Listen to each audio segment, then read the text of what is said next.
Well, as we began to wrap up our series on Jews and Christians learning to relate, we wanted to have a discussion today about some of the most common misunderstandings between the two communities. So stay with us. We'll be right back. Welcome to the Israel Answers series, connecting Israel, the Bible, and you. Join Susan Michael as she explores timely issues and current events from a scriptural perspective to equip the Christian world with a balanced and biblical response. Be sure to subscribe for future episodes, which will ignite your faith and bring the Bible to life in your everyday world. Now, let's join Susan with your Israel Answers.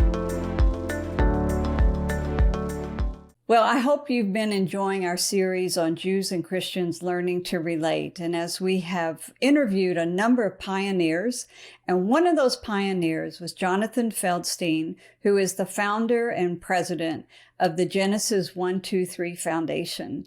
We had a really interesting conversation as he shared his story of decades of Jewish-Christian relations coming from the perspective of an Orthodox Jew who lives in Israel.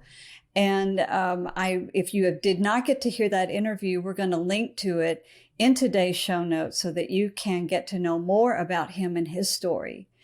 But as I began to plan for the wrap up of this series, I thought I want to have Jonathan back so that we can just have an informal conversation talking about some of the common misunderstandings that we've all alluded to in our stories. The various pioneers have alluded to these things, but I thought it might be helpful for us to talk about them a little bit more in depth. And we have some misunderstandings on the Jewish side, and we have some misunderstandings on the Jewish side, the Christian side and the Jewish side. So, Jonathan, I want to welcome you back to the Out of Zion podcast, and thank you for taking time out of your day to have this conversation with us. Always a pleasure, to have conversations like this, and B, even more so to do it with you, Susan. Thank you. Thank you. Thank you so much. So I'm going to start with a common misunderstanding that we encounter, and then I'll let you bring up one, Jonathan, and we'll just go back and forth and see where we go with this. So I know that one of the common misunderstandings that I had when I first went to Israel many, many, many years ago as a young woman was not understanding that Judaism is a vibrant faith. And in a lot of our preaching and teaching in churches, we sort of like to juxtapose Christianity to Judaism in the Old Testament to the New, and we bring up these comparisons, and it's sort of like, well, Judaism is about legalism and the law, and so it's a dead religion, whereas Christianity is more about grace and forgiveness, and it's more alive. And when I went to Israel, I realized how that Judaism is very much an alive faith, and there are really very sincere believers with a very, very sincere and active relationship with the God of the Jewish people. And so I see that as something I'm often addressing and teaching, that no, Judaism and what we see in the Old Testament is just as much about love and forgiveness and mercy and grace. It's built into the law. It's built into everything that God established in the Old Testament. And we do see it also in the New Testament, but it's in both. It's the same God, the same character. And so what would you like to add to that, Jonathan?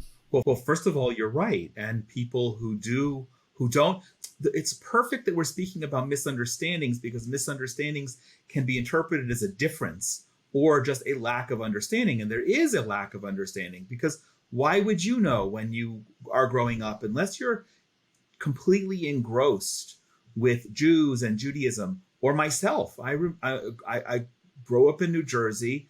Why would I know much about Christians and Christianity unless I'm having conversations like we are having now, and that you and I have been blessed throughout the last decades to be able to have? So sure, it's very easy to look from a Christian perspective and think that Jews and Judaism is very legalistic.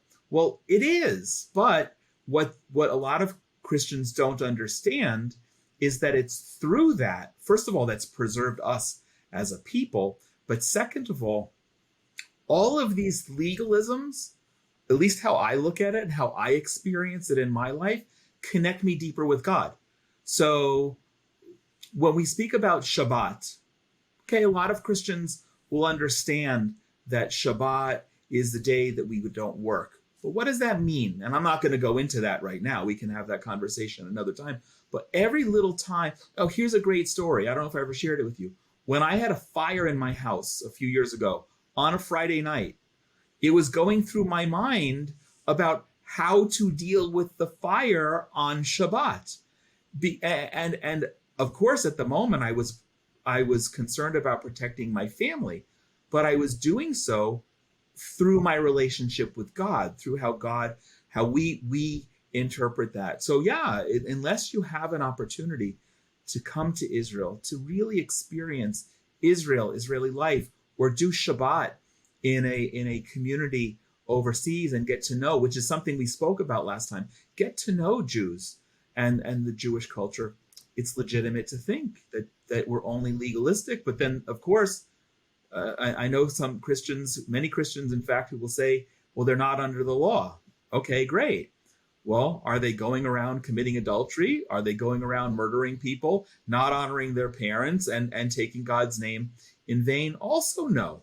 And these are things that we have to kind of square the circle as far as how we understand what that legalism is about. But no, Judaism is much, much more. And it's so wonderful you understand that, and so wonderful that you help other people understand that. Well, I know one of the things that I realized was the role of the law. So in a lot of Christian teaching, the law is looked down upon as legalistic, and we're not under that. And yet the law, the Jewish people see it as a gift that was given to them, and that they take their responsibility very seriously to obey the law. And therefore, the whole idea of building a fence around the law, so if it says don't work on the Sabbath, fine and good, but what does that mean? And Right. That's where the rabbis began to interpret, well, what does it mean? What can you do? What can you not do? Because they don't want to violate what God told them to do. Correct. And they feel a special responsibility almost on behalf of the world, but for sure on behalf of the Jewish people, that they have a responsibility to be faithful to God and obey what he told them to do. And it's a little bit of a different take on the law than what we get a lot of times in our churches. And even through something as remote as I do every Friday late afternoon or evening, depending on when Shabbat begins. And that's, I guess it's easy to fall back on the law and relate to Shabbat because there's so many laws that are connected to Shabbat, but there are many, many laws that we follow on a regular basis. But when I flip a switch and all of the lights in my house go on a timer, it's not just a mechanical thing, legalistic, because I choose, according to my understanding of Judaism, not to turn lights on and off on Saturday, on the Sabbath. But when I'm doing that, I, through that little action, am honoring God. I'm honoring the way we interpret it. Of course, 2,000 years ago, when Jesus observed Shabbat and talked about all the legalisms of Shabbat and had rabbinic debates with people here in first century Israel, the legalisms were different because they didn't have electricity, because they didn't have elevators and lights and abilities to keep food hot for 24 hours or anything of that nature. So we have modern interpretations. But for me, every time I do a little action, I try to make sure to remind myself that it's not a mechanical thing, but it's really my connection with God. Yes, beautiful. Well, Jonathan, do you want to share a misunderstanding for us to discuss? There are just a few. A lot of Jews really don't understand. One of the things that actually it just came up again this week, I shared an article with a friend, an article that I had written a Jewish woman who's super smart and grew up in the South around Christians. She's not ignorant either. And she wrote back to me that she understands Christians because Christians only want Jews to come back to Israel in order that Jesus will return through, whether it's Armageddon, we can talk about end times, but that the motivation of Christian support of Israel and our returning, like I did 18 years ago, is simply to expedite, hasten Jesus's return. And that's a tremendous misunderstanding. Not exclusive, but maybe you can address that.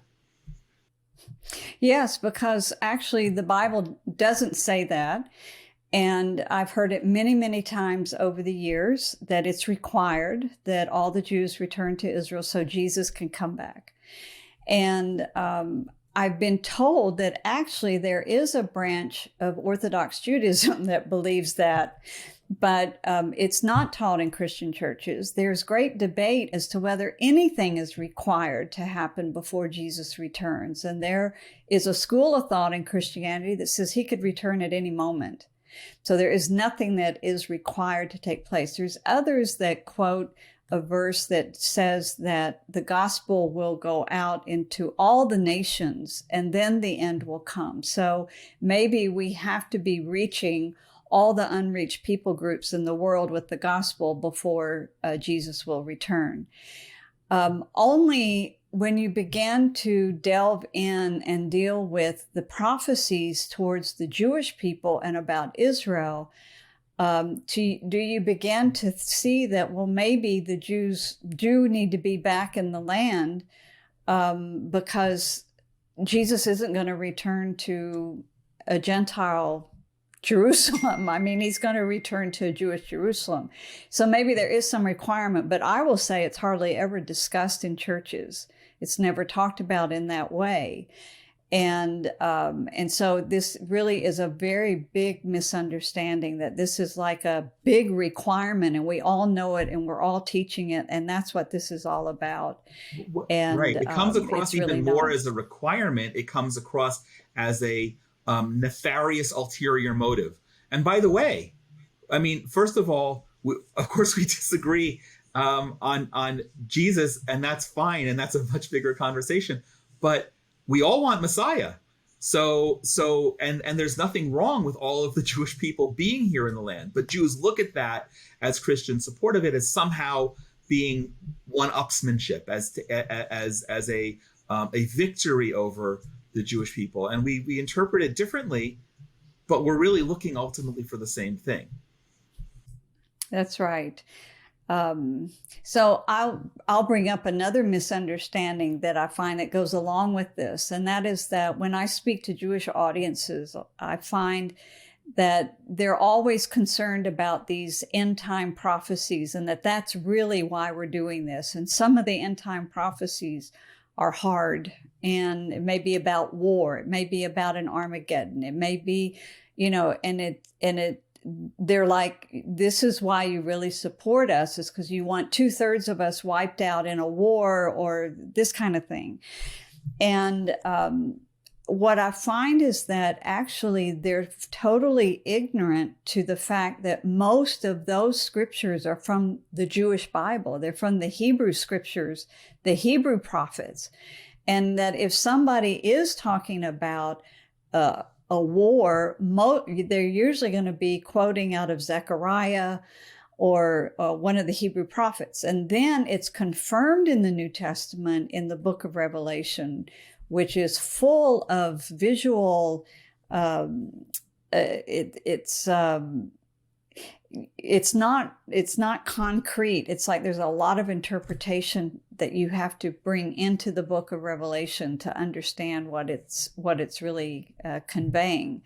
It's in visions and this kind of thing. And so, but the more concrete verses are found in the Hebrew prophets. And another one is that, well, you believe that we're all going to become Christian. Well, your Bible says that we're all going to be worshiping the God of Israel.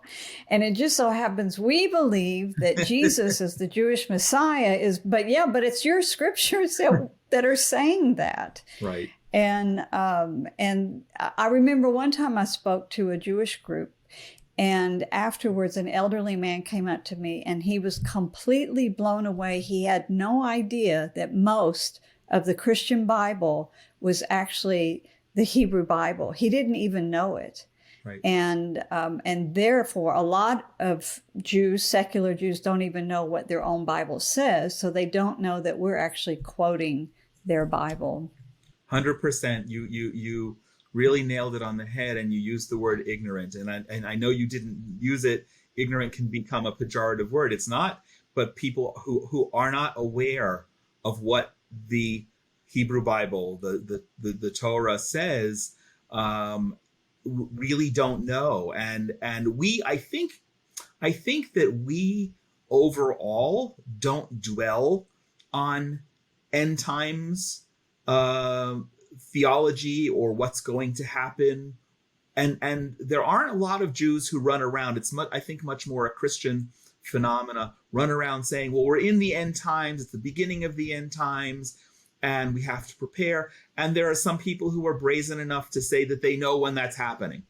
And that's, I'm sure that there are Jews who do that, but it's not something that's very common. So when you have Jews who are secular predominantly, who don't know their Bible, our Bible, and you're confronted with Christians who understand it and understand where it comes from, and it connects directly to us and Israel. And it's not, by the way, it's not real comfortable to talk about what's happening, the war from the north, and we're seeing Russia threatening everybody right now. None of that's comfortable, but clearly there's a great misunderstanding about, from a Jewish perspective, about what Christians believe and where they're getting that from, which again, it's probably a matter of interpretation, but we're not that far off in terms of really what we're understanding. No, I remember watching a video one time of a Hasidic rabbi teaching, and he had a whole auditorium full of young men listening to him, and they played this eerie music. And he's referring to some of these scriptures out of Zechariah and end time and things that are going to happen. And of course, it was with his interpretation, which was really quite drastic, I have to say. And it's no different than what a lot of our Christian preachers preach based on those same scriptures. The thing that we might disagree on is just the identity of that messianic one. But the scriptures are in the same Bible that we both have. And you're right, I don't hear a lot of rabbis teaching on those end time prophecies. No, maybe they should start. Maybe they should start. Well, at least though we should know, but the challenge, we do know, but the challenge, of course, is that when the people who are less knowledgeable of their own Bible, of their own scripture, of what that means, are not getting those biblical teachings anyway. So I'm praying that people will come back to the root of what we need to do, because ultimately I do believe that we, through our personal actions, this is a digression, but through our personal actions, we have the ability to hasten the Messiah's arrival, and that's what we all want, and that's our responsibility individually and as a Jewish people. So let's talk a little bit more about motives. So I've read and heard accusations that our motives are really anti-Semitic, that we want to get all the Jews back to Israel so 2/3 of them will die. I mean, that's horrible. I've heard less vitriol accusations that we just want to get the Jews back to Israel, so they're all going to become Christian. Right. And then I've heard that, this and that. And when in reality, our motive, just because a person believes something is going to happen doesn't mean that is the motivation for what they're doing today. So wow, you said I'll give that an really example. Well. Our organization is so involved in Aliyah and helping bring the Jews back home to Israel to make it their homeland. And so we're helping today with the Jews of Ethiopia.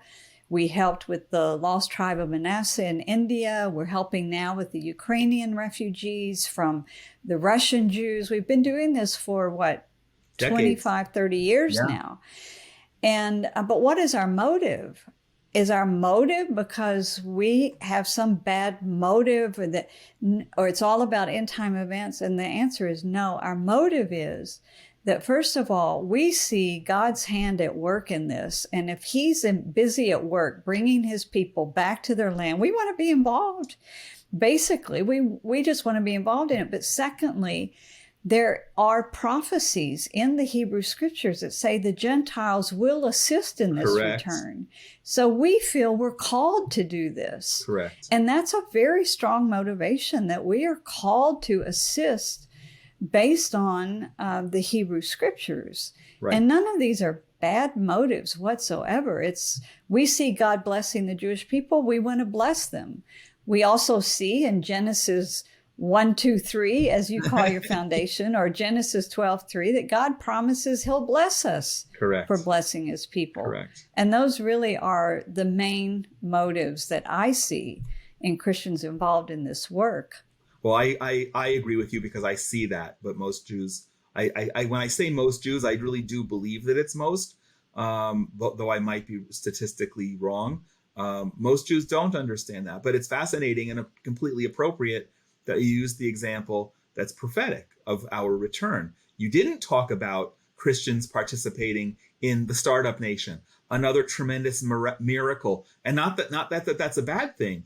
God says in many different ways and different places that when we return, or we have returned, the land will prosper again. And it's prospering in so many ways. But it's actually through the prophetic return that you are partnering with something that God has promised specifically. He didn't promise he was going to turn Israel into the startup nation, and we were going to have the second highest number of startups on the stock exchange. Those are all amazing realizations of that. But yes, there's a lot of misunderstanding from a Jewish perspective, and from a Christian perspective. I think there's a flip side, which is still that. I can't quantify it. Maybe most Christians still believe that we do need to accept Jesus in order for our own individual salvation, and that's therefore a motive of all relationships. That Jews will look at anything that you and I are doing individually, collectively, ICEJ, and many others, as being the sole motivation. And I don't, you phrased it so well a moment ago, but I can't rephrase what you just said. There are people who may believe that individually. A matter of fact, a friend of mine who I just hosted on my podcast, Inspiration from Zion, said, was really actually striking to me. He said, I don't think that we need to convert the Jews, but I think the Jews are missing something by not having a relationship with Jesus. He said that very sensitively. And it was a neat conversation that we had, but maybe you can respond, because I'm not in the conversations all the time among Christians about our salvation. Well, it's a really important point, because the fact that we're called evangelical Christians, yes, for the Jewish people, they interpret that to mean that we are all evangelists.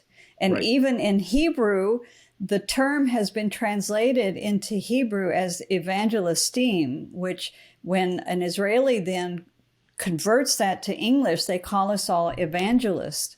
And I'm always like, no, that's a different word. An evangelist is one who does evangelism.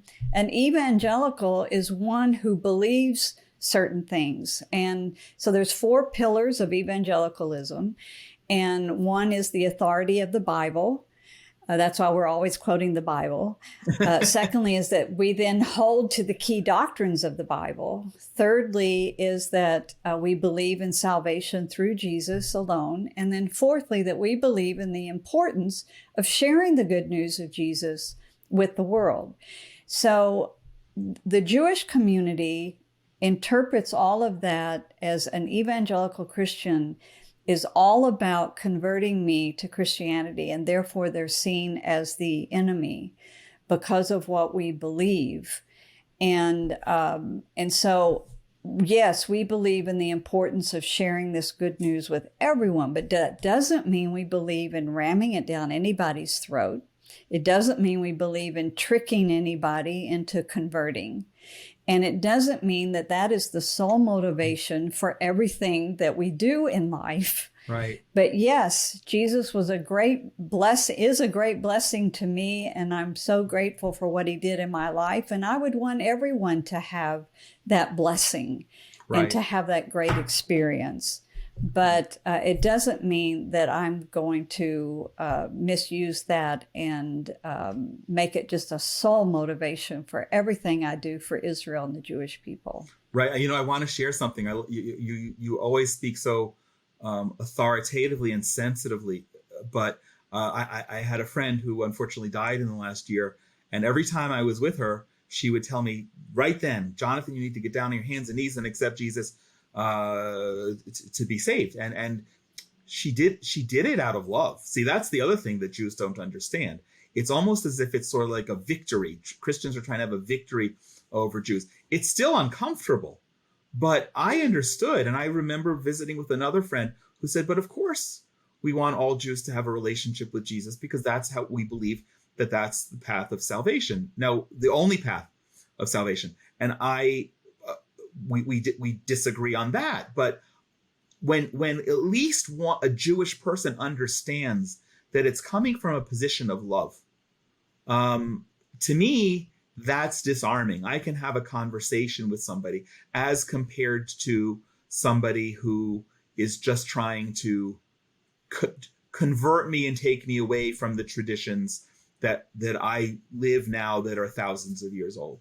It's a terrible misunderstanding. It's exacerbated by there are individuals whose sole raison d'etre is to convert Jews. There are individuals who ram it down their throats, our throats, everywhere. And there's not everyone who I think, and maybe it's not a nice word, are enlightened as you are in terms of the understanding of that.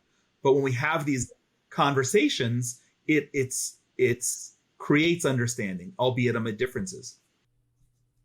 Well, I do know that a lot of Christians, you know, they may go to Israel for their first trip. They're brand new to this. They don't realize how the Jewish people do see Christianity and see Jesus. And so for us, it's like this wonderful thing in our life, and we're so excited about it. And, you know, we'll share freely about it. But we don't understand the history of Christian anti-Semitism, and that the Jewish people are looking at us through a certain prism or through lenses of that history. And so we see Jesus as this wonderful thing, but they interpreted history that Jesus brings bigotry and hatred.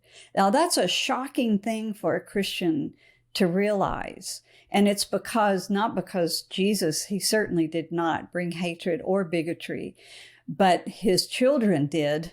The church brought it into their theology and taught contempt of the Jewish people. And only once we understand that history do we understand how that there are two completely opposite views of who Jesus was and what Christianity is even all about. Well, it's funny you say that, Susan, because it's not exclusive to non-religious or secular Jews, but it's ironic that among secular Jews who don't really know their Bible, they do know this bad history as it relates to the church and what's been done in the name of Jesus to us over thousands of years. And so we bring that baggage along with us, and it's shocking. I truthfully love having conversations with Christians about this, not, God forbid, not to make anyone feel bad, but understanding where we're coming from and why there's a view with suspicion about all these things that we're discussing. But specifically, I wanted to share one more thing. One thing that always stuck with me years ago, I was watching a video online. It was probably around Yom HaShoah, the day we commemorate the murder of 6 million Jews and the Holocaust, and I was watching a video of a old elderly Jewish woman who returned to her town in Poland to visit, to have some sort of closure. I don't remember the details. The thing that struck me is as she was walking near the church in her town, she crossed the street. Naturally, she didn't even think about it. And then she narrated, I wish I could find this video again. She narrated how as a child, she understood that the church was a dangerous place for Jews, and they were always taught to cross the street and stay as far away from the church as possible. And of course, she meant the physical church, but what was emanating from the church. And this is in our generation. We're not talking about 500 years ago or 1,000 years ago. Correct. This is within this century. And it's just shocking to realize that. And it's something that we do need to overcome in this relationship. Well, Jonathan, we're running out of time. But do you have one last area, one last misunderstanding you'd like to discuss before we close it out? Well, I think maybe if we go back to the Bible, it's a question of how we read it. Now, it's very normal, I think, for Christians to think, and I have conversations very organically like this with people who want to understand who I am and what I believe, but can't begin to unless we have these conversations. And so I think that there's a predominance of Christians who think that all Jews know and relate to the Bible as Christians do, and we don't. You know, when you spoke of Revelations a few minutes ago, I know of the book of Revelations. I've read excerpts from it, but I'm not by any stretch an authority. I can go into a church, and I do frequently, and I hear a pastor preaching from the New Testament, and I understand where the Old Testament reference, the Jewish reference, is in that is from one of the apostles or from Jesus himself. But I think a lot of Christians don't understand that we look at it completely differently. Maybe you can say something enlightening that helps both Jews and Christians. Well, there's one difference is we go straight to the Bible.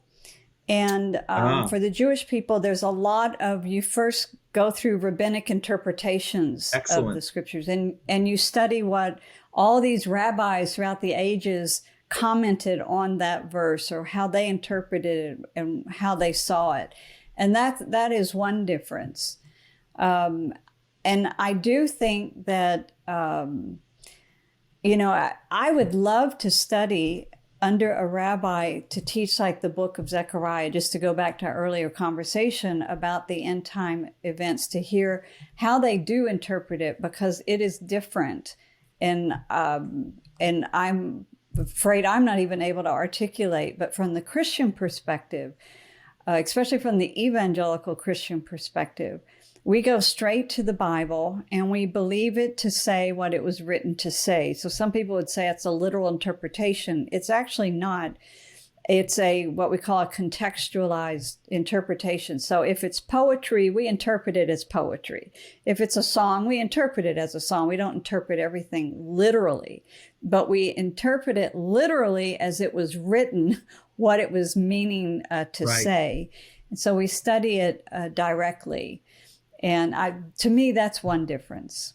And by the way, that's an amazing, when we were talking about it and I raised the issue, I didn't even think of rabbinic commentary as being something that's different, because that's just innately who I am and a part of what I am and how we look at scripture through rabbinic interpretation.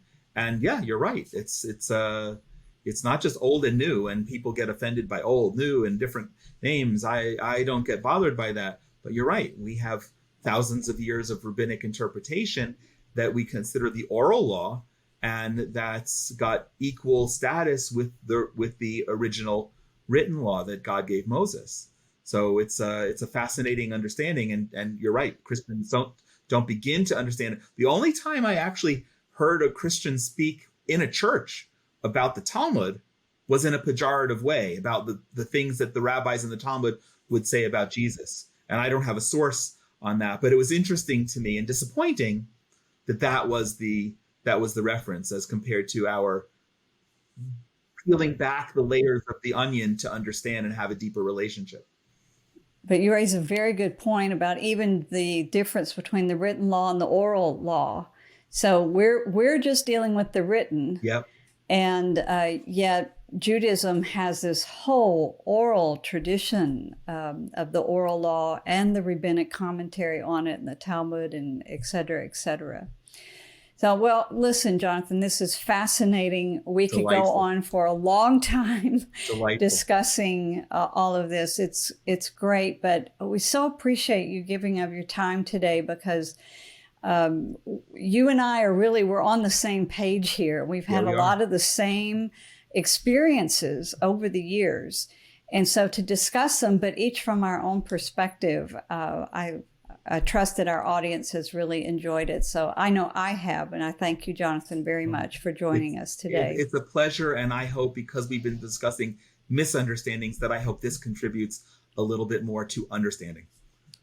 How profound. What a perfect ending to today's conversation. So next week, I am going to close out this series on Jews and Christians learning to relate, and I'm going to talk about who are evangelical Christians? How many are there? Why do they support Israel? And elaborate a little bit more on some of what we discussed today about that. So I hope everyone will come back next week. And until then, God bless. We hope you have enjoyed this episode of Out of Zion with Susan Michael. Be sure to subscribe to Out of Zion now on Apple Podcasts, cpnshows.com, YouTube, or wherever you like to listen and learn. Out of Zion with Susan Michael is a production of ICEJ USA, all rights reserved.